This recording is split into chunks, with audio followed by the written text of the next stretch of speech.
يا صباح الفل، صباح الخيرات والبركات على أجمل عيلة في الدنيا.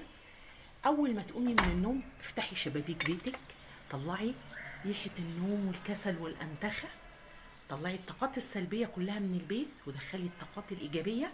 ومعادنا النهاردة مع تاني كبسولة من كبسولات النشاط والحيوية. تابعوني. أول ما تصحي من النوم الصبح، قبل ما تطلعي من الأوضة افتحي الشبابيك، جددي هوا الأوضة، رتبي سريرك ونظميه لأن السرير المكركب بيوحي بالكسل والنوم.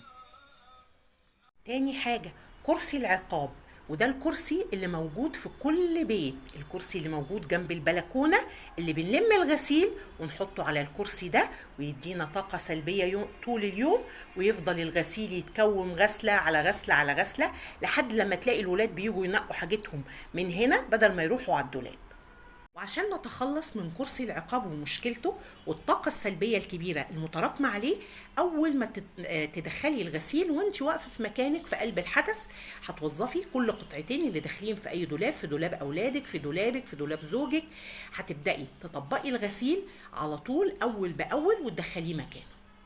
مدخل البيت مكان مهم جدا، ومن اكتر الاماكن اللي بتكون بيتجمع فيها تراب بطريقة مستمرة، لان مهما كنت محافظة مع كل حد بيدخل من باب الشقة ممكن يكون في رجليه شوية تراب صغيرين، فالمكان ده محتاج كنس وتعقيم وتلميع يومي وعلى التوالي. عشان نحافظ دايما على مدخل الشقة نضيف وبيلمع، هنشفطه بالمكنسة كويس قوي، وبعدين هنديله من باب التعقيم شوية كده من الديتول. لو ما عندكيش ديتول شوية مية وخل، وبعدين المساحة بتاعتي هبدأ. بسم الله، صلوا على رسول الله يا جماعة، اللهم صل وسلم وبارك عليه. اهو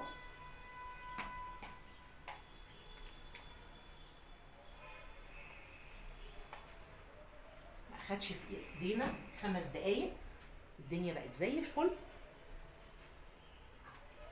ريحته حلوه جدا، مفيش اروع ولا اجمل من ريحه النظافه.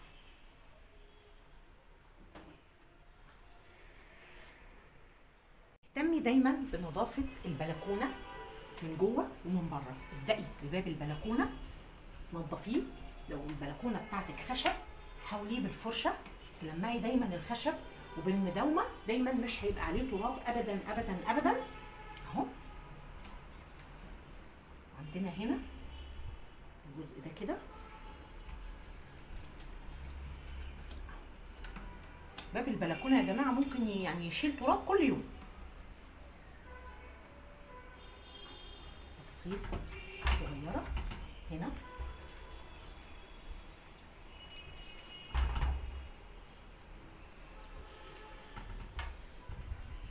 من جوه ومن بره.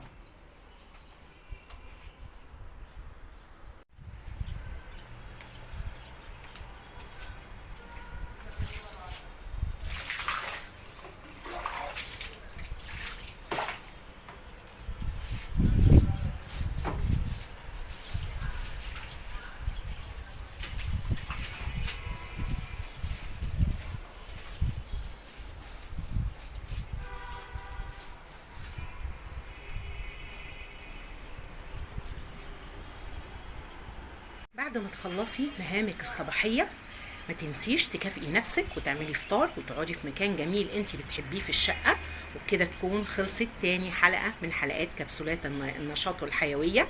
اتمنى الحلقة تكون عجبتكم، واتمنى تاخدوا منها افكار وتنفذوها. صباح النشاط والحيوية، صباح الفل على عيونكم، والسلام عليكم ورحمة الله وبركاته.